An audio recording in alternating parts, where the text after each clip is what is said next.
हम इंसानों की आदत है कुछ सच छिपाने की, जो राज बन जाते हैं। ये राज कभी लोगों की खुशियों के लिए तो कभी किसी को दुख ना पहुंचे इसलिए छुपाए जाते हैं। लेकिन कई बार कत्ल जैसे अपराधों को छुपाने के लिए भी राज पर पर्दा डाल दिया जाता है। मैं खुद एक ऐसे गहरे और संगीन राज का हिस्सा हूँ। नमस्कार, मैं दिव्यांका त्रिपाठी दहिया क्राइम पेट्रोल सतर्क की special series women against crime में आपका स्वागत करती हूँ। हमने अक्सर ये सुना है कि मानवीय सभ्यता औरतों के कंधे पर टिकी होती है। वो सिर्फ नई पीढ़ी को जन्म ही नहीं देती, बल्कि अच्छे संस्कारों से और गुणों से उनकी परवरिश भी करती है। ईंट पत्थर के एक मकान को अपनी ममता से वो घर बनाती है, परिवार सजाती है, अपने दिन खटाती है। उसके खून पसीने से सींचे हुए यही बेहतर परिवार एक बेहतर समाज बनाते हैं। पर यही समाज उसके साथ क्या करता है? उसे प्रताड़ित करता है। अपनी दखियानुसी सोच और अहंकार से उसे मारने तक पे उतारू हो जाता है। आज की कहानी भी एक ऐसी लड़की की है जिसने बदलते वक्त के साथ एक नई कोशिश की, लेकिन उसकी कोशिश का अंजाम क्या हुआ, आइए देखते हैं।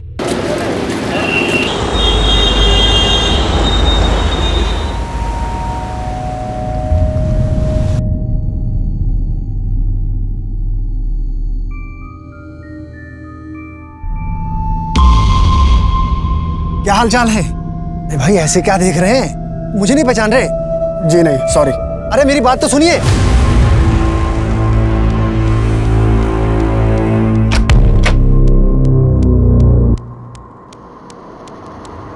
क्या हो गया? आप इतने परेशान क्यों लग रहे हैं? नहीं नहीं, कुछ नहीं। पहले देख लेना कौन है। ठीक है भाई।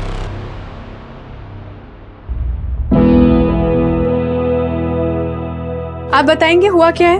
अरे कुछ नहीं हुआ बाबा, तुम जाके खाने की तैयारी करो। सुनीता। हाँ जी। मुझे किसी काम से मुंबई जाना है, तुम फटाफट मेरा बैग तैयार कर दो। ठीक है।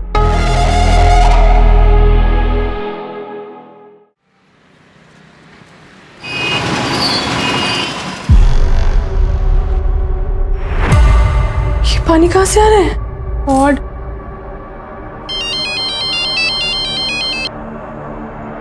गुड मॉर्निंग भाभी जी। घर में ना पानी रिस रहा है, गंदा पानी। बस अभी हाजिर होता हूँ। अरे भाभी जी नमस्ते। कैसा फ्लैट दिया है आपने? यहाँ पे लीकेज हो रहा है। ये तो टाइल्स के अंदर का लीकेज है, बस अभी ठीक कर देते। हाँ नरेश भाई। हाँ राकेश जी, अरे अपने नालंदा में वो ग्राउंड फ्लोर में आपने फ्लैट दिया है ना, अरे वहाँ लीकेज का प्रॉब्लम हो रहा है यार, ठीक करा लूँ? एक मैसेज आ गया, वो नई पार्टी को फ्लैट दिखाना है ना, आता हूँ भाभी जी।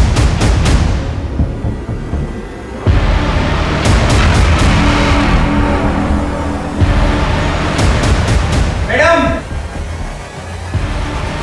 क्या हुआ भैया?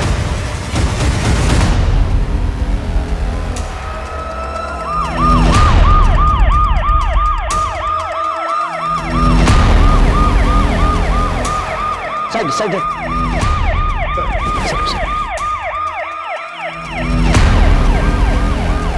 नमस्कार। तो पानी लीकेज हो रहा था, तो रिपेयर करने के लिए जब टाइल्स निकाल के ये लोग गड्ढा खोद रहे थे तो ये कंकाल मिले। हालत देख के तो लगता है कि इन दोनों को काफी सालों पहले दफनाया गया हो। सर मैं सोसाइटी का सेक्रेटरी हूँ। सुनीता जी अपने हस्बैंड के साथ इस फ्लैट में रहती हैं। कब से रह रहे हैं आप लोग यहाँ? इसी महीने रहने आए। आपके हस्बैंड? मेरे हस्बैंड किसी काम से मुंबई गए। फॉरेंसिक वालों को बुलवाओ और इन कंकालों की पूरी जांच पड़ताल करवाओ और पंचनामा करके घर को सील करो। आपने घर किससे लिया था? सर ये फ्लैट मैंने ही किराए पे दिलवाया था, लेकिन इस सब के बारे में मुझे कुछ नहीं मालूम। तो फिर कंकाल कहाँ से आए? सर मैं सच कह रहा हूँ, मुझे कुछ नहीं मालूम। महेंद्र सर, घर का मालिक कब तक आएगा? सर उनसे बात हो गई है, लेकिन वो यहाँ पर रहते नहीं है, इसीलिए उनको डायरेक्ट पुलिस स्टेशन बुलाया।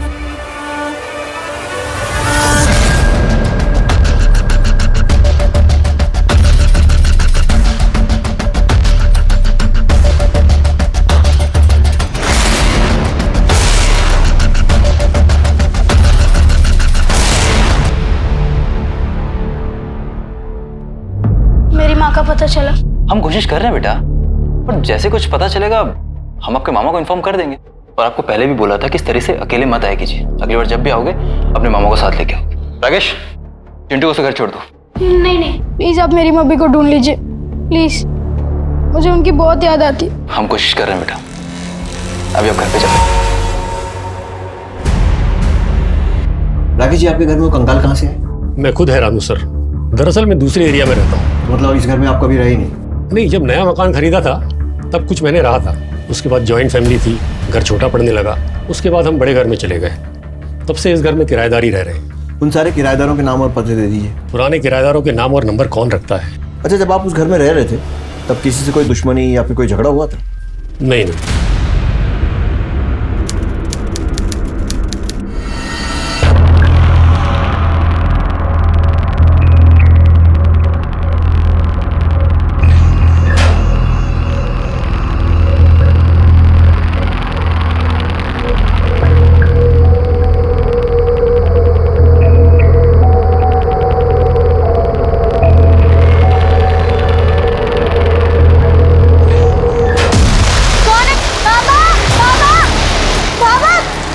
क्या हुआ बेटा? बाबा कोई आएगा। कौन? चोर चोर चोर, पकड़ो।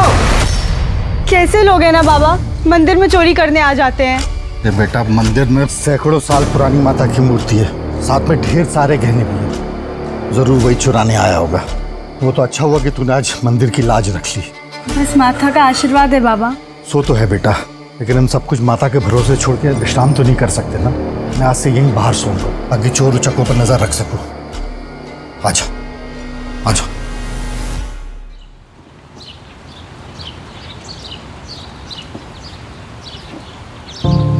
शहद, बेटा शहद देखा क्या? अरे बाबा, ये क्या कर रहे हैं? पहले तो दूध से अभिषेक, फिर शहद और फिर जल से अभिषेक। बेटी उम्र हो चली है इसलिए कभी कभी भूल हो जाती है, लेकिन हाँ संतुष्टि एक बात की है कि मेरी बेटी के हाथों इस मंदिर की परंपरा, अनुष्ठान, शास्त्र विधि अनुसार बिना रोक टोक के चलता रहेगा। बेटी के हाथों में नहीं, मेरे बेटे के हाथों में। देखिए भाई साहब, ये जो धर्म कर्म की बातें होती है ना, ये बेटे के चौड़े कंधों पर ही टिकती हैं, बेटियों की नाजुक कलाइयों पर नहीं। भाई साहब, मुझे कल पता चला कि मंदिर में चोरी होते होते रह गई। अब देखिए, आपकी उम्र हो चली है, आपके कोई बेटा भी नहीं है, इसलिए मंदिर और यहाँ का विधि विधान मेरे बेटे को सौंप दीजिए। कल आपके और मेरे बाद मेरा बेटा ही तो इस सब का उत्तराधिकारी होगा। और बेटी?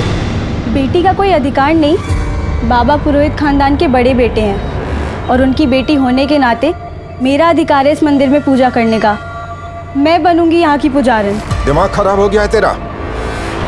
ये हमारी परंपराओं के विरुद्ध है। तो ये परंपराएं बदलनी होंगी। जब एक औरत को देवी बना के उसे पूजा जा सकता है, तो एक औरत पुरोहित बन के पूजा क्यों नहीं कर सकती? देखो रघु, ऐसा कहाँ लिखा है कि एक औरत मंदिर की पुजारी नहीं बन सकती?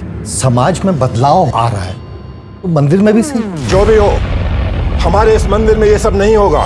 क्षमा कीजिएगा चाचा जी, छोटा मुंह बड़ी बात, लेकिन आप परंपराओं की दुहाई देकर इस मंदिर की संपत्ति पर अपना अधिकार जमाना चाहते हैं। ये मंदिर और इसकी संपत्ति किसी एक की नहीं, बल्कि पूरे गांव की है। मैं आपके षड्यंत्र को कभी भी सफल नहीं होने दूंगी। पापिन है तू, भगवान तुझे इसकी सजा देगा। चलिए सरपंच जी।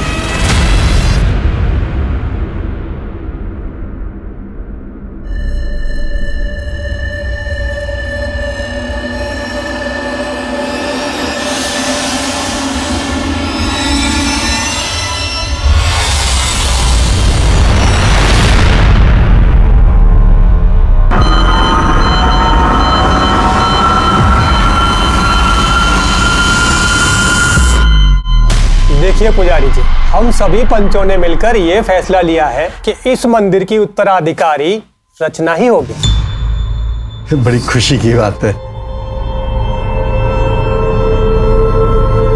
यशस्वी भव।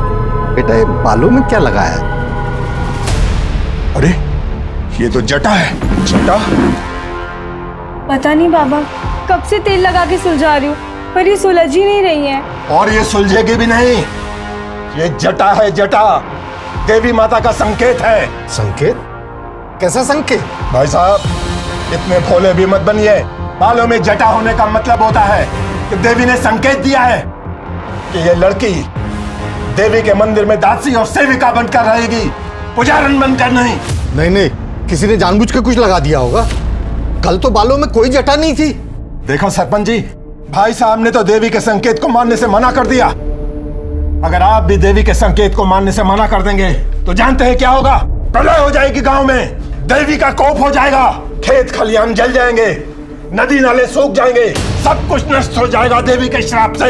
आप सही कह रहे हैं। सुना भाई साहब, अब अगली पूर्णमासी के दिन आपको अपनी बेटी का इस गांव के मंदिर को दान करना होगा। ये सब अंधविश्वास है सरपंच जी। सरपंच जी, आप ही न्याय कीजिए। पुजारी जी, अब रचना को इस मंदिर की सेविका और इस गांव की दासी बनकर ही रहना होगा। यही हमारा फैसला है।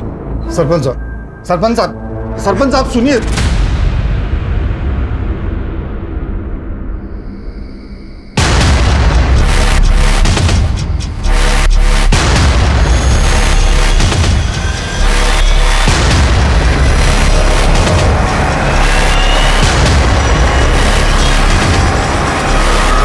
कौन है?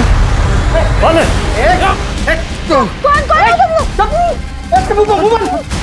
छोड़ दो मेरी बेटी को, छोड़ दो।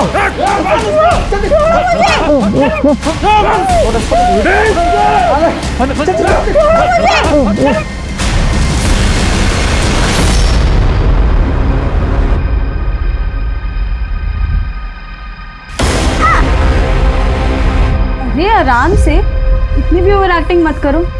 लेकिन आप लोगों का बहुत धन्यवाद, आप लोग सुनील के सच्चे दोस्त हो। कौन सुनील? कैसा सुनील? उसे तो काट के फेंक दिया।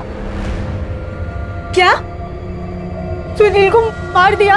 और तुझे क्या लगा हम तुम्हें सुनील को सौंप देंगे? अब हम वो करेंगे जो हमें करना बनता है।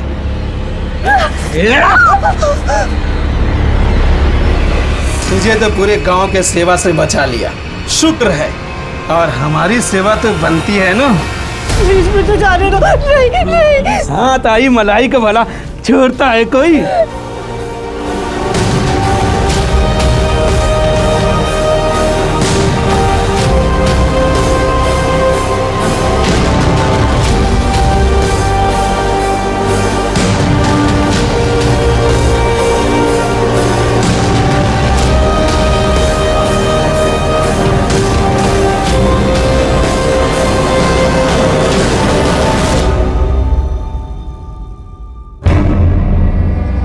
चल अच्छा है, तुझे होश आ गया।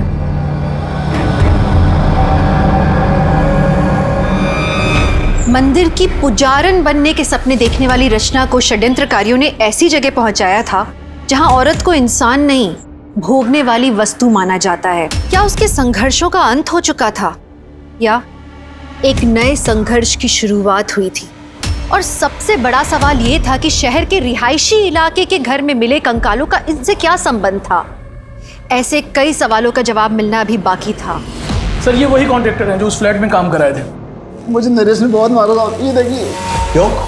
सर वो कह रहा था कि वो खुदाई में कंकाल मिला तो पुलिस को बताने की क्या जरूरत थी? पुलिस को बताने की क्या जरूरत? मिट्टी डाल के उसके ऊपर टाइल्स लगवा के मामला रफा दफा नहीं कर सकता था? अगर तुम्हारी वजह से मैं फंसा ना तो मैं तुम्हें छोड़ूंगा नहीं।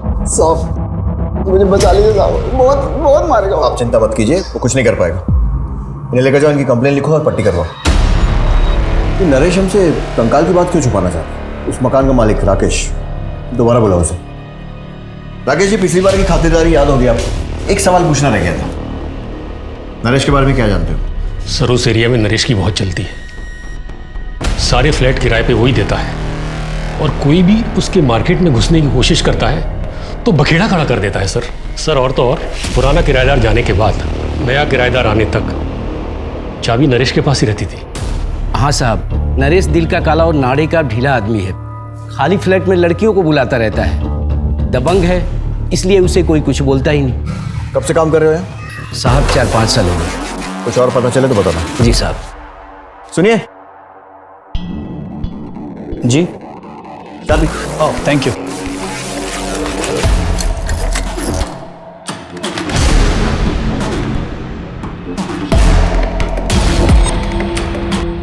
सर, मेरी मम्मी का कुछ पता चला? बेटा हम कोशिश कर रहे हैं ना, और जैसे कुछ पता चलेगा हम आपके मामा को इन्फॉर्म कर देंगे। चलो भी आप घर जाओ।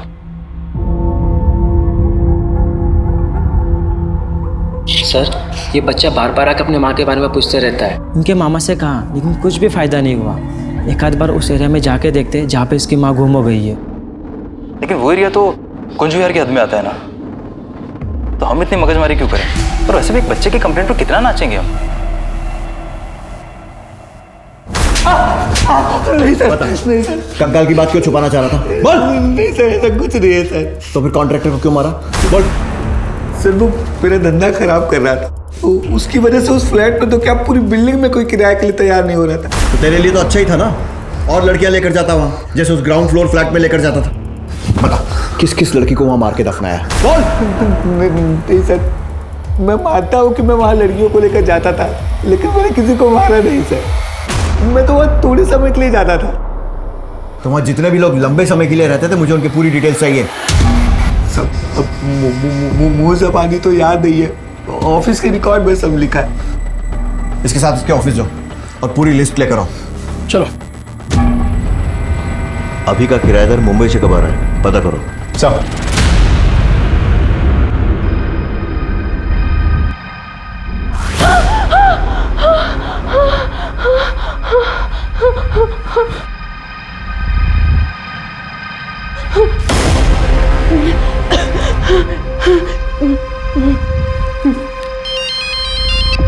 हेलो।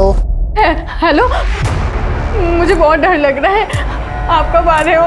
तू टेंशन मत ले, मैं कल सुबह की पहली फ्लाइट पकड़ते ही आ रहा हूँ भोपाल।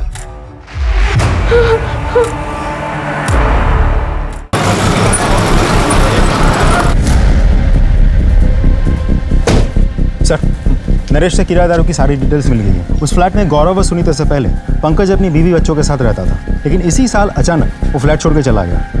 सर, पंकज ने ये फ्लैट 2015 में लिया, उससे पहले वहाँ परेश शाह रहते थे। सर, मैं व्यापारी आदमी हूँ, मुझे नहीं पता मेरा इन कंकालों से क्या वास्ता।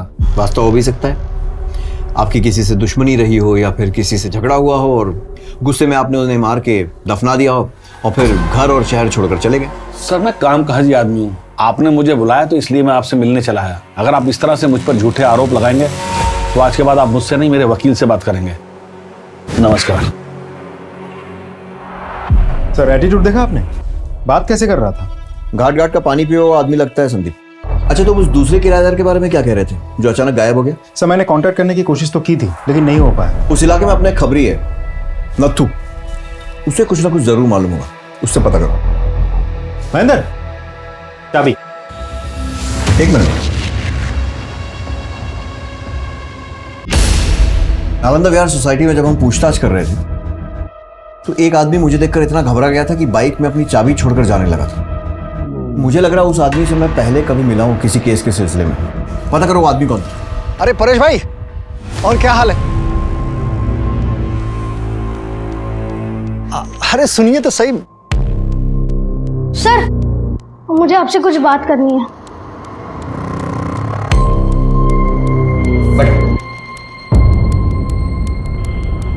बोलो बेटा। सर, मेरी माँ खो गई है।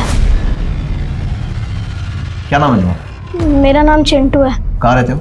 सर, मैं विष्णुपुरी कॉलोनी में रहता हूँ, पर वहाँ के पुलिस वाले बात कर रहे थे कि मेरी माँ जहाँ से खो गई है वो इलाका आपके पुलिस स्टेशन के अंडर आता है, इसलिए मैं यहाँ चला आया। बेटा, तुम्हारी माँ कहाँ से खोई? हमारे घर से ही। और घर कहाँ पे है तुम्हारा? है नहीं, था नालंदा विहार सोसाइटी में। नालंदा विहार में कौन सी बिल्डिंग? ए ब्लॉक बिल्डिंग के ग्राउंड फ्लोर पे रहते थे हम। बेटा, तुम्हारे पापा का नाम क्या है? पंकज। और मम्मी का नाम पूजा। हाँ, पर आपको कैसे पता? ये तो वही घर है जहाँ पर वो तो कौन सा केस है सर? नहीं, कुछ नहीं बेटा। आपने कुछ खाया? नहीं। वही, इसको जूस पिलाओ। अंकल को मामा का नंबर दो, इनके मामा से बात करो और पंकज का नंबर लो और लेकर आओ उसको। जाओ बेटा। विष्णुपुरी पुलिस स्टेशन में फोन करो, पता करो इस केस की इन्वेस्टिगेशन की क्या प्रोग्रेस है। रिहायशी इलाके में घर के नीचे से मिले कंकाल से चारों तरफ अफरा तफरी मच गई। ऐसे में एक मासूम बच्चा अपनी माँ को तलाशते दर बदर ठोकरे खा रहा था। एक बच्चे के लिए माँ की ममता से ज्यादा और प्यारा क्या हो सकता है? माँ एक दिन जरूर मिलेगी। इसी विश्वास के साथ चिंटू लगातार कोशिश करता रहा, लेकिन क्या चिंटू को इसकी माँ मिलेगी? और उससे भी ज्यादा बड़ा सवाल ये था कि क्या चिंटू की माँ जिंदा थी? और अगर वो जिंदा थी तो अपने बच्चे के लिए कितना तड़प रही होगी? और ऐसी कौन सी मजबूरी होगी जो उसे अपने बच्चे के पास आने से रोक रही होगी? क्या पुलिस बेटे को अपनी माँ से मिलवा पाएंगे?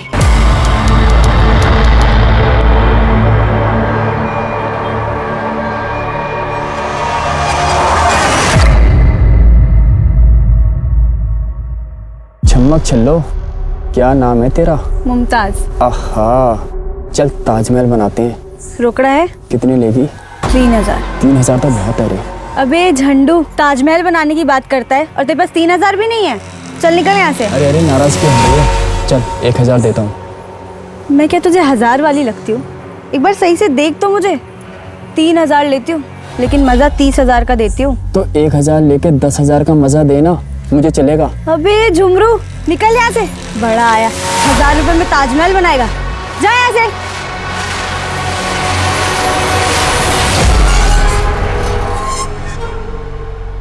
तेरा बाप गांव के मंदिर का पुजारी है ना?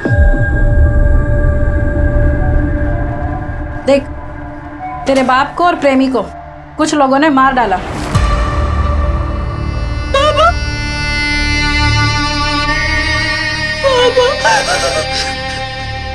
देख, तेरे जैसी अनाथ नौजवान लड़की को दुनिया वाले नोच खाएंगे। खुद से धंधे पे बैठ जा और रुआब से कमा, और मर्दों को अपनी उंगली पे नचा। नहीं, मैं मर जाऊंगी, मेरी गंदा काम कभी भी नहीं करूंगी। तेरे जैसी मना करने वाली लड़कियों को जिंदा गड्ढों में गाड़ देते और पुलिस को कंकाल तक नहीं मिलता। सोच ले।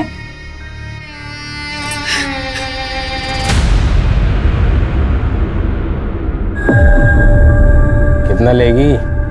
5000। उस दिन तो 3000 में आई थी। तो उस दिन बाइक पे आया था ना, आज कार में आया है, इसलिए 5000। चल ठीक है, आप बैठ।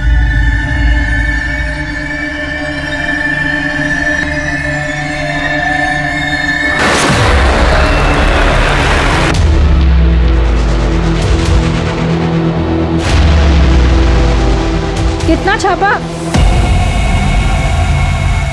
5000 पे गई थी, लेकिन इतना खुश कर दिया कि 7000 ले आई। ए जुग जुग जियो मेरी बच्ची, बड़ा अच्छा हुनर पाया है तूने।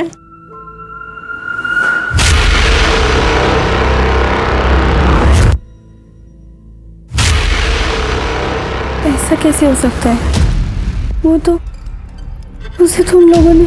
क्या बड़बड़ा रही है? देख, तेरा पुराना सेठ आ गया। इस समय? अरे बीवी से झगड़ा हुआ होगा, तेरे पास आके दिल हल्का करेगा। जा, क्या बात है? जाके सेठ का दिल बहला।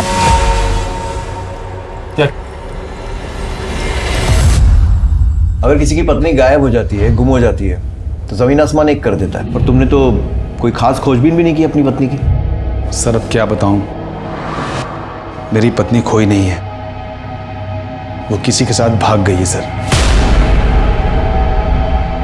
ये क्या हो रहा है?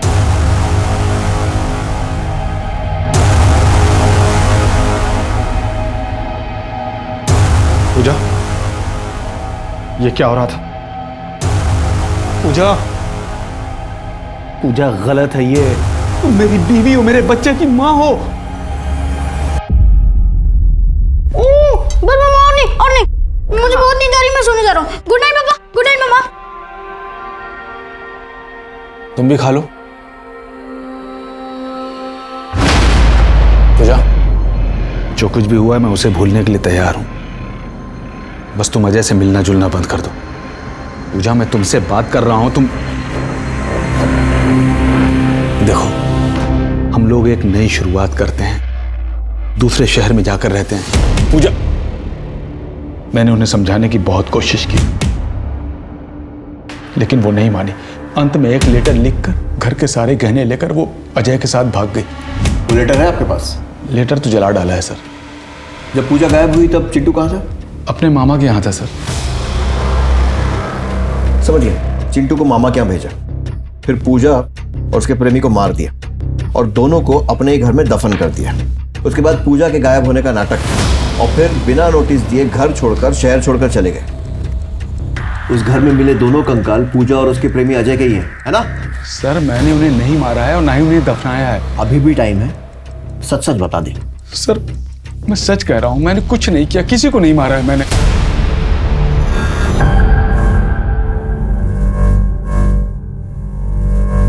लगता है इन्हें किसी बात का गहरा सदमा लगा है। मैं कुछ दवाइयाँ लिख देता हूँ, लेकिन अगर इनके मन से डर नहीं गया तो उन्हें ठीक होने में वक्त लगेगा। सर एक रिक्वेस्ट है सर बीवी के सपने में कंकाल आ रहे हैं, उसे मायके जाने की परमिशन दीजिए। ये रहा सर डॉक्टर का सर्टिफिकेट। आपको पता है ना आपके घर में कंकाल मिले हैं? दो। जब तक इन्वेस्टिगेशन पूरी नहीं हो जाती कोई कहीं नहीं जाएगा। मैं रुकता हूँ ना सर यहाँ पर। वैसे ही मेरी बीवी का उन कंकालों से कोई लेना देना नहीं है सर। अगर होता तो वहाँ खुदवाती ही क्यों। ठीक है, उनको जाने की परमिशन दे रहा हूँ, लेकिन तुम शहर छोड़कर कहीं मत जाना। Okay sir. सर कंकालों की पोस्टमार्टम रिपोर्ट आ गई है सर। पहला कंकाल आदमी का है और दूसरा किसी औरत का। उनकी एज और टाइम ऑफ डेथ? सर इसको समझना थोड़ा कॉम्प्लिकेटेड प्रोसेस है, इसमें थोड़ा टाइम और लगेगा। रिक्वेस्ट करो, देखो जल्दी कर सकें तो। सर उस बिल्डिंग के पुराने रिकॉर्ड्स मैंने अच्छे से चेक कर लिए। 15 साल पहले वो बिल्डिंग जब बन रही थी तब 2 बार स्लैब गिरा था। फिर उसके कुछ ही दिनों बाद एक मजदूर और उसकी बीवी की कंस्ट्रक्शन साइट से मिसिंग होने की रिपोर्ट बाकी के मजदूरों ने लिखवाई थी, और फिर उसके कुछ ही दिनों बाद उन लोगों ने मिसिंग कंप्लेंट वापस भी ले ली थी। ये सब जानने के बाद उस समय के पीआई को जब शक हुआ और उन्होंने इन्वेस्टिगेट करना शुरू किया तो पता चला कि बिल्डर ने जबरदस्ती मजदूरों को मिसिंग रिपोर्ट वापस देने के लिए मजबूर किया था। 2 बार बिल्डिंग का स्लैब गिरा और उसके बाद 2 मजदूर, एक आदमी एक औरत गायब हो गए। कहीं ऐसा तो नहीं है कि किसी अंधविश्वास के कारण बिल्डर ने कुछ बली वली वाला कांड किया हो?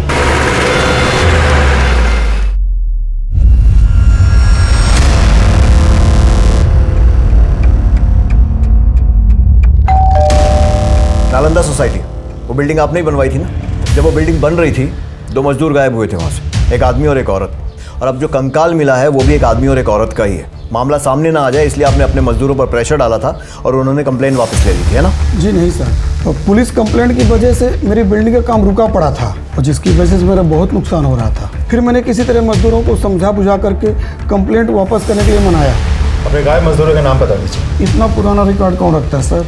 ये मजदूर हैं, कहीं 2 पैसा अधिक मिला यहाँ काम छोड़ के वहाँ चले जाते हैं। जब वो बिल्डिंग बन रही थी तो 2 बार उसका स्लैब गिरा था। कहीं ऐसा तो नहीं अंधविश्वास के कारण उन दोनों की नरबली दे दी गई हो? अरे सर, मैं धर्म कर्म करने वाला पंडित व्यक्ति हूँ और मैं बिल्डिंग का फाउंडेशन खुद खड़े रह करके वहाँ पर बनवाता हूँ और मेरी बिल्डिंग में ऐसा कांड हो ही नहीं सकता। आपकी बिल्डिंग में क्या कांड हुआ है और कैसे कैसे कांड हो सकते हैं वो हम पता लगा लेंगे, लेकिन एक बात ध्यान रखिए, अगर ये पता लगा ना कि इसमें आपका जरा सा भी हाथ है, आपकी खैर नहीं। सर चोरत पुलिस स्टेशन से खाई में गिरी कार और मिसिंग डेड बॉडीज की फाइल आ गई। करेक्ट, मनीष मिश्रा की गाड़ी खाई में गिरी थी और कार में मनीष और मीना की चप्पलें मिली थी, लेकिन दोनों की डेड बॉडीज नहीं मिल पाई थी। और भूषण मनीष का बिजनेस पार्टनर था और मनीष के मरने के बाद सारा का सारा बिजनेस भूषण के नाम हो गया। मार क्यों रहे साहब? जिस फ्लैट में कंकाल मिले थे उसके ऊपर पहले फ्लोर पे भूषण रहता है, जानता है उसे? हाँ साहब। भूषण उस फ्लैट में गया था जहाँ कंकाल मिले थे कभी भी? याद नहीं साहब। देख केस उलझता जा रहा है और मेरा दिमाग भी। सच बता और जल्दी बता।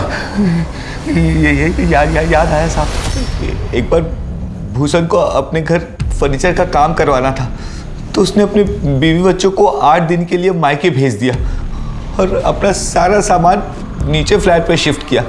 मैंने चाबी दी थी। अब बता रही है कब दी थी चाबी?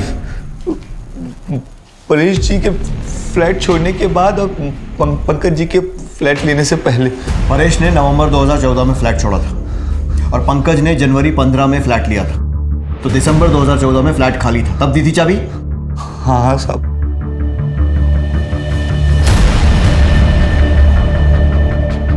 मनीष और मीना मिश्रा की गाड़ी भी दिसंबर 2014 में ही खाई में गिरी थी। टाइम तो मैच हो रहा है। सर हो सकता है भूषण ने ही मनीष और उसकी बीवी को मार के उस फ्लैट में दफना दिया हो। भूषण को लेकर आओ।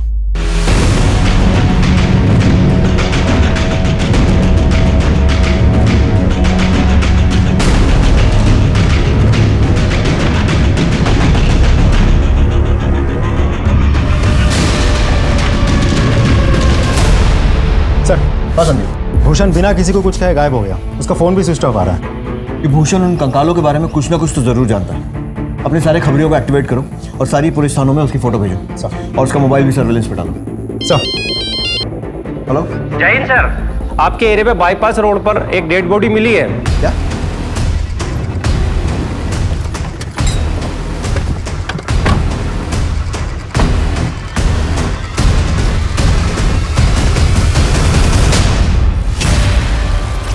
सर ये तो परेश था, अहमदाबाद वाले।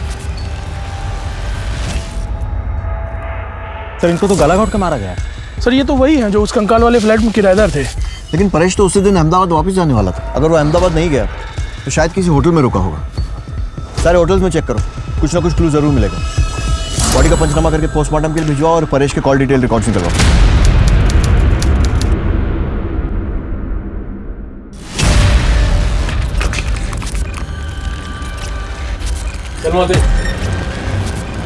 अच्छा मौसी, एक काम था। देख, धंधा छोड़ के जाने की बात छोड़ के कुछ भी मांग, तेरे लिए जान भी हाजिर है। अच्छा मौसी, वो जो शबनम के साथ लड़का था, ऐसा लगा कि मैंने उससे कहीं देखा है। शायद मेरे ही गांव का था। आप जानती हैं वो कौन था? यहाँ पे आने वाला कोई भी इंसान अपना सही नाम नहीं बताता, पर हाँ, वो अपना नंबर देके गया है ताकि वो दूसरी बार आए तो एडवांस बुकिंग कर सके। रुक, मैं तुझे नंबर देती हूँ। जा।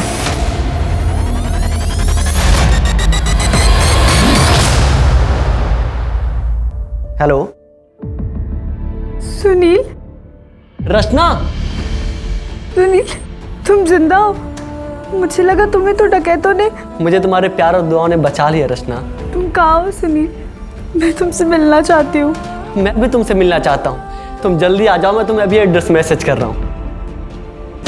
हो गई बात तेरे गांव वाले से? सर कमलेश का मोबाइल लोकेशन इसी एरिया में नजर आ रहा है। सर बॉडी तो बहुत बुरी तरह से जल चुकी है।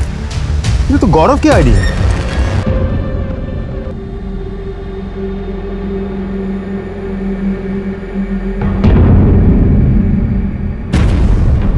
अरे रचना, कहाँ जा रही है तू? प्लीज मुझे जाने दीजिए। मालकिन को क्या जवाब दूंगा? क्या छिपा रही है? नहीं। क्या छिपा रही है? पैसे चोरी करके भाग रही है तू? नहीं नहीं नहीं। चल दिखा। अरे चल। छोड़ दे गई।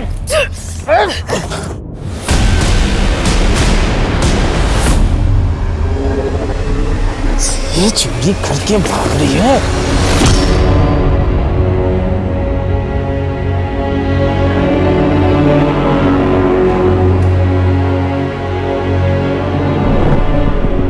Sir Paresh Indore palace hotel में रुका था, वहाँ का सीसीटीवी फुटेज मिल गया सर। परेश इस आदमी के साथ बाहर निकला और उसके बाद परेश का मर्डर हो गया। पता लगाना पड़ेगा ये आदमी कौन है। अपने पैन डेटा, आधार डेटा और हमारे रिकॉर्ड्स सबसे चेक करो। कहीं ना कहीं से तो उसकी कुंडली जरूर निकलेगी।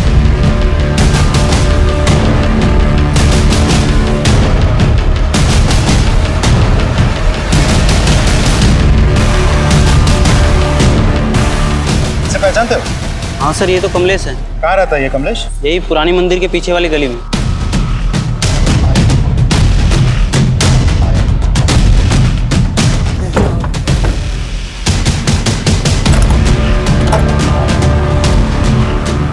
सुनो जरा, इधर आओ। जी, कमलेश इधर रहता है? हाँ। घर पे तो ताला लगा हुआ है, कहाँ गया वो? नहीं पता। नंबर है उसका? हाँ सर। नंबर ले लो। Okay sir.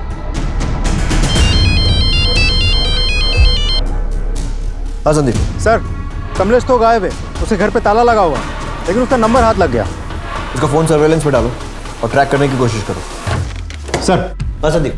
कमलेश का नंबर ट्रैकिंग पे डाल दिया है। कंट्रोल रूम बहुत जल्द उसका लाइव लोकेशन हमें अपडेट करेगा।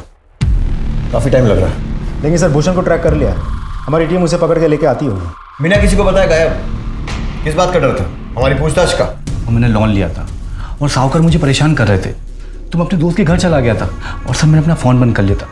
मैंने सोचा सर सब कुछ ठीक होगा और पैसों की जुगाड़ होगी तो मैं वापस आ जाऊंगा। दिसंबर 2014 में तेरे पार्टनर मनीष की गाड़ी खाई में गिरी, लेकिन उसकी और उसकी बीवी की डेड बॉडी नहीं मिली, सिर्फ कार मिली।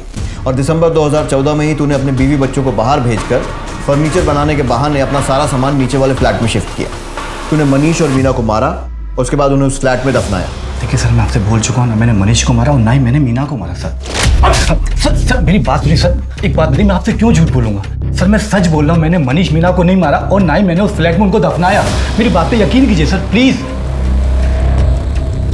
सर कमलेश का नंबर ट्रैक हो गया।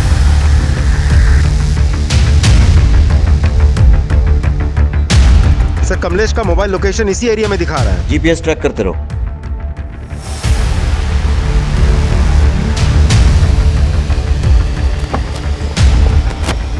सर लोकेशन तो यहीं कहीं दिखा रहा है। आसपास तलाशी लो। एक काम करो, उसका नंबर डायल करो। सर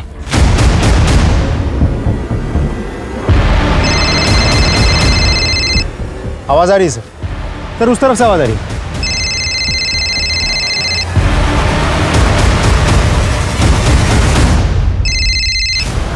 बॉडी तो बहुत बुरी तरह से जल चुकी है। सर ये फोन। Sir ID. ये तो गौरव की आईडी है। फोन कमलेश का और आईडी गौरव की। आसपास देखो और कुछ मिलता है क्या? पंचनामा करके बॉडी को पोस्टमार्टम के लिए भेजो। उसकी वाइफ को इन्फॉर्म करो। गौरव को कौन मार सकता है और क्यों? सर गौरव के घर से मिले कंकालों के साथ इस मर्डर का कोई कनेक्शन तो नहीं है। और कमलेश का फोन गौरव की बॉडी के पास मिलना, यही कमलेश परेश के साथ होटल में दिखाई दिया था। इसके बाद परेश का मर्डर हो गया था। पता लगाना पड़ेगा ये कमलेश है कौन, और ये भी कि इन तीनों को मारने वाले अलग अलग लोग हैं या फिर ये तीनों केस एक दूसरे से जुड़े हैं और हत्यारा कोई एक ही है। सर हो सकता है गौरव और कमलेश की लाइफ से हमें कोई सुराग मिल जाए। इन दोनों के फोटो सारे पुलिस स्टेशन में सर्कुलेट करवाओ और डिटेल्स निकालो। पहले परेश और उसके बाद गौरव की हत्या ने एक नया सवाल खड़ा कर दिया था कि क्या कंकालों से जुड़ा कोई शख्स इन दोनों की हत्या का जिम्मेदार है, और अगर है तो उसकी वजह क्या है? गौरव की किसी से कोई दुश्मनी थी या फिर किसी ने कोई धमकी वगैरह दी हो? वो एक दिन अचानक मार्केट से घबराए हुए घर आए थे। क्या हो गया, आप इतने परेशान क्यों लग रहे हैं? नहीं कुछ नहीं। मैंने पूछा भी था लेकिन उन्होंने कुछ जवाब नहीं दिया। उनकी फैमिली में और कौन कौन है? कोई नहीं है सर, वो अनाथ थे। बचपन में ही उनके माता पिता का स्वर्गवास हो गया था। उन्होंने बोला था कि किसी अनाथ आश्रम में वो पले बड़े हैं। उस अनाथ आश्रम का नाम मालूम है आपको? नहीं पता सर। देखिए गौरव की बॉडी हम आपको पोस्टमार्टम के बाद ही दे पाएंगे, अभी आप जा सकते हैं। पता करो कि गौरव कौन सा अनाथ आश्रम में था, क्योंकि अगर वो वहां था तो गवर्नमेंट एजेंसीज के पास उसके सारे रिकॉर्ड्स हैं। हेलो क्या? ठीक है सर, एक इंटरेस्टिंग इंफॉर्मेशन हाथ लगी है।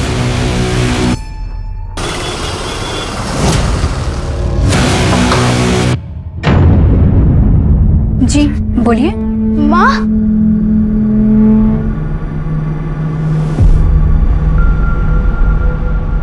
I am sorry. माँ,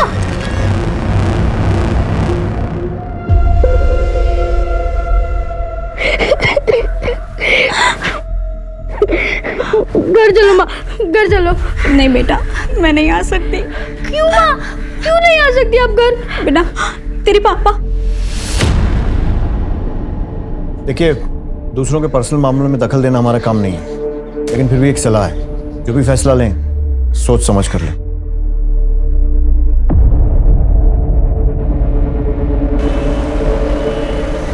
सर गौरव की फोटो हूबहू एक आदमी से मिलती है जो 6 साल जेल काट चुका है, लेकिन जेल रिकॉर्ड्स में उसका नाम प्रसाद है। प्रसाद कौन सी जेल से छूटा? भोपाल सेंट्रल जेल में था सर, और पिछले महीने ही छूटा। कुंडली निकालो इसकी। गौरव से आपकी शादी कब हुई थी? से 2 महीने पहले। लव मैरिज थी या अरेंज? अरेंज। बता सकती हैं शादी फिक्स किसने करवाई थी? सब, मैं गरीब परिवार की लड़की हूँ। गांव के पुजारी राघु चाचा ने हमारी शादी तय की थी।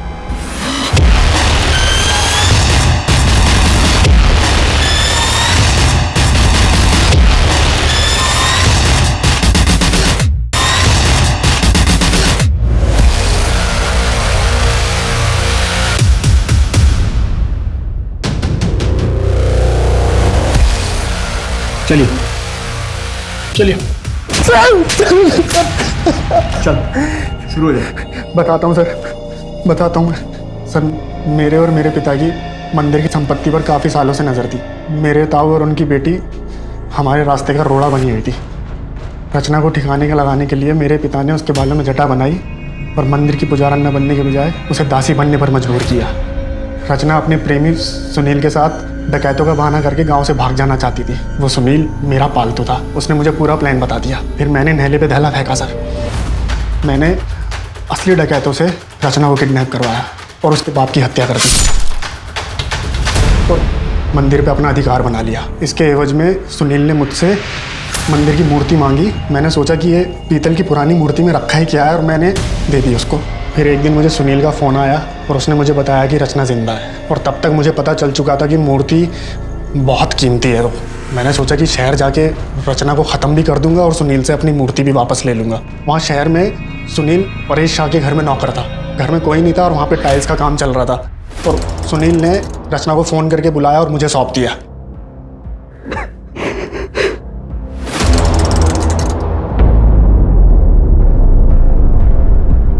प्रसाद, तुम यहाँ?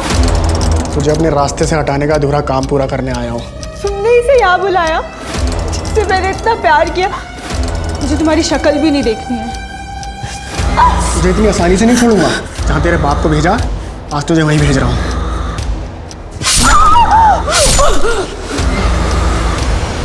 मैंने उसका वहीं काम तमाम कर दिया। सुनील से जब मैंने अपनी मूर्ति वापस मांगी तो वो मुकर गया। उसने वो मूर्ति वहीं कहीं फ्लैट में दफनाई है। सर जब मैंने ज़्यादा जोर डाला तो वो कहने लगा सर मेरे पूरे षड्यंत्र का पर्दाफाश कर देगा। मैं सर गुस्से में तिल मिला गया और मैंने सुनील को भी वहीं मार दिया।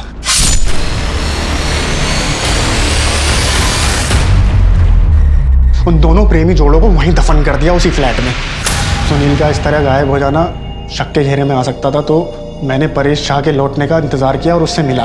उसको ये बोला कि मैं सुनील का बड़ा भाई हूँ और सुनील बहुत ज़्यादा बीमार हो गया तो मैं उसे गांव ले जाने के लिए वापस आया हूँ। मैं वहाँ से तुरंत निकल गया, ये सोच के गया कि इस घर को या तो मैं किराए पे लूँगा या फिर खरीद लूँगा जिससे कि मूर्ति मेरे हाथ में आ जाए।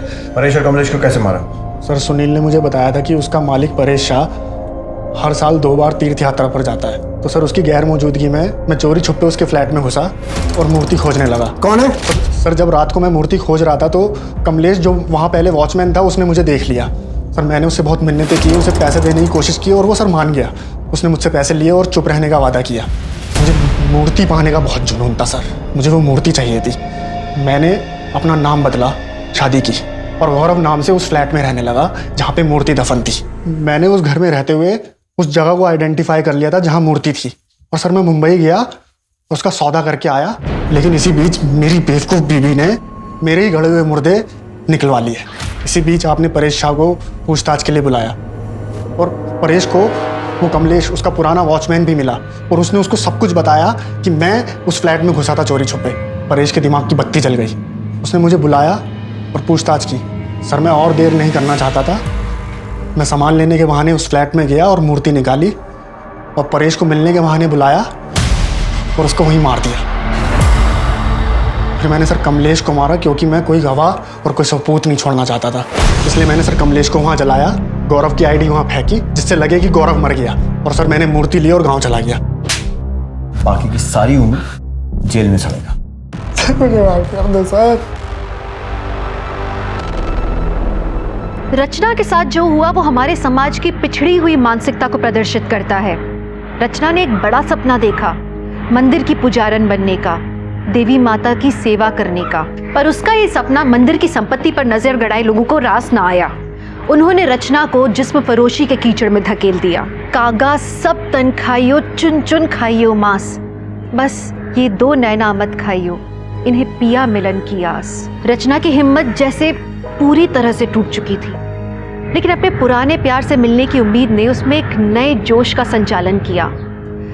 जिसमें फरोशी के धंधे से छुटकारा पाकर पहुंच गई सुनीता अपने सुनील के पास। लेकिन प्यार के नाम पर उसे सुनील से क्या मिला? सिर्फ धोखा। सोचिए, अगर रचना और उसके पिता सतर्क होते तो उसके चाचा और चचेरे भाई मंदिर को हथियाने में कभी सफल नहीं हो पाते। उनका व्यवहार दस्तक था आने वाले संकट का। रचना अगर आंख मूंद कर सुनील से प्यार न करती तो उसे कभी धोखा नहीं मिलता। वहीं परेश को भी खतरे की दस्तक मिली थी जब उन्हें कमलेश ने गौरव के बारे में बताया था। अगर वो लालच न करके सीधे पुलिस के पास जाते तो आज वो जिंदा होते। तो चलिए, मैं दिव्यांका त्रिपाठी दहिया अब लेती हूँ आपसे विदा। कल फिर मिलूंगी आपसे एक नए केस के साथ। देखते रहिए क्राइम पेट्रोल सतर्क, विमेन अगेंस्ट क्राइम। एक औरत पे वार, अब हर औरत का भार। जय हिंद।